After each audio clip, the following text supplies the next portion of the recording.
श्री स्वामी समर्थ ब्रह्मांड नायक या चॅनलमध्ये तुमचं पुन्हा एकदा नवीन व्हिडिओमध्ये खूप मनापासून स्वागत आहे। तर तुम्हाला माहीत आहे का महादेवाच्या पिंडीवरती या काही गोष्टी जर आपण अर्पण केल्या तर तुम्हाला चांगलाच त्याचा फायदा होईल किंवा ह्या न माहीत असणाऱ्या गोष्टी मी आजच्या व्हिडिओमध्ये तुम्हाला सांगणार आहे, ज्या तुम्ही महादेवाच्या पिंडीवरती आपण अर्पण करायला पाहिजे किंवा महादेवाच्या पिंडीवरती काय अर्पण केल्याने काय होत असतं, तर ते सविस्तर आज माहिती मी सांगणार आहे। तर सर्वात प्रथम आहे, शिव मंदिरात जर आपण नंदीच्या कानात जर आपण इच्छा सांगितली तर ती लवकर पूर्ण होते, अशी बऱ्याच जणांची श्रद्धा आहे। त्यानंतर शंकराजवळ साखर व गूळ वाहिल्यास आपल्याकडे धन संचय होतो किंवा धन वृद्धी होत असते। नंतर 3 किंवा 5 जर बेलाचे पानं महादेवाच्या पिंडीला अर्पण केल्यास भगवान शिव प्रसन्न होतात व आपल्या सर्वही मनोकामना पूर्ण करत असतात। त्यानंतर शिव मंदिर व तेथील परिसर जर आपण साफ केल्यास आपल्याला उत्तम प्रकारे गती प्राप्त होते व तसेच आपले सर्व रोग नाश होत असतात। नंतर शंकराजवळ जर आपण म्हणजेच महादेवाच्या पिंडीवरती साखर किंवा गूळ जर वाहिलास तर आपल्याकडे धनसंचय होत असतो।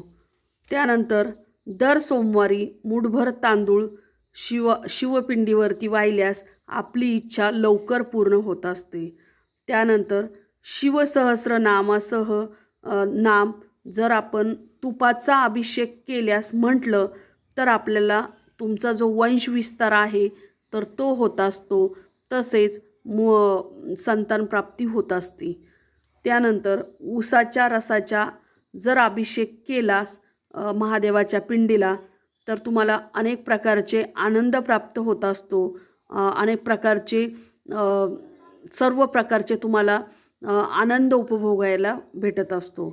त्यानंतर रुद्र अभिषेक जर केल्यास घरातील नकारात्मक ऊर्जा दूर होत असते, तसेच समृद्धी प्राप्त होत असते आणि व्यसनमुक्ती होत असते। त्यानंतर सोमवारचं जे व्रत आहे जर ते केलं तर विवाह, संतान किंवा इच्छापूर्ती होत असते।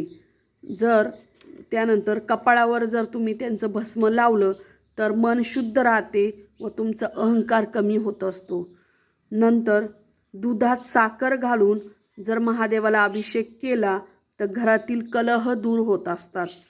त्यानंतर शिवाला जर जलाभिषेक जर केल्यास पापक्षय आपला होत असतो। नंतर रोज धूप व दीप लावल्याने घरात नकारात्मकता वाढते व नकारात्मकता दूर होऊन सकारात्मक ऊर्जा वाढत असते। त्यानंतर महादेवाच्या पिंडीला दही भाताचे विलेपन किंवा पूजा केल्यास त्रिविध ताप नाश होत असतात। त्यानंतर जर महादेवाच्या पिंडीला तीळ अर्पण केल्याने पापांचा नाश होत असतो। नंतर जर महादेवाच्या पिंडीला जवस अर्पण केल्याने सुखामध्ये तुमच्या वृद्धी होत असते। नंतर चंदन, केशर, कापूर मिक्स करून अभिषेक केल्यास सौभाग्य व सौख्य प्राप्त होत असते। त्यानंतर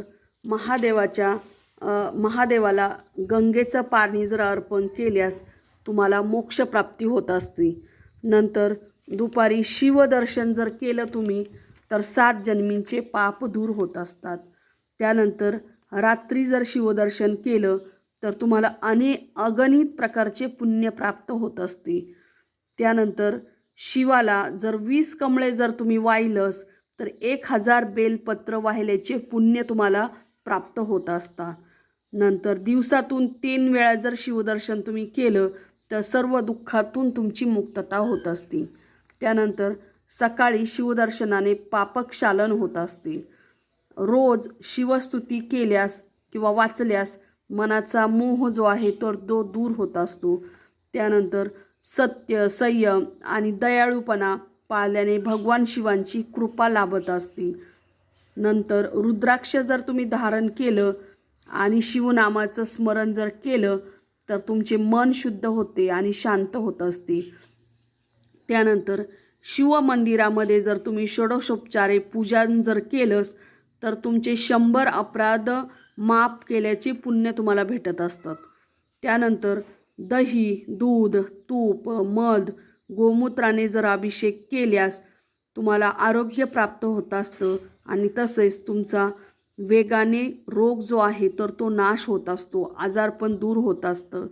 तर ह्या गोष्टी जर तुम्ही महादेवाच्या पिंडीवरती जर केल्या तर नक्कीच सगळ्या पापांपासून, व्याधींपासून, आजारांपासून तसेच तुमच्या अनेक रोगांपासून आणि व्यसनांपासून नक्कीच मुक्तता होईल.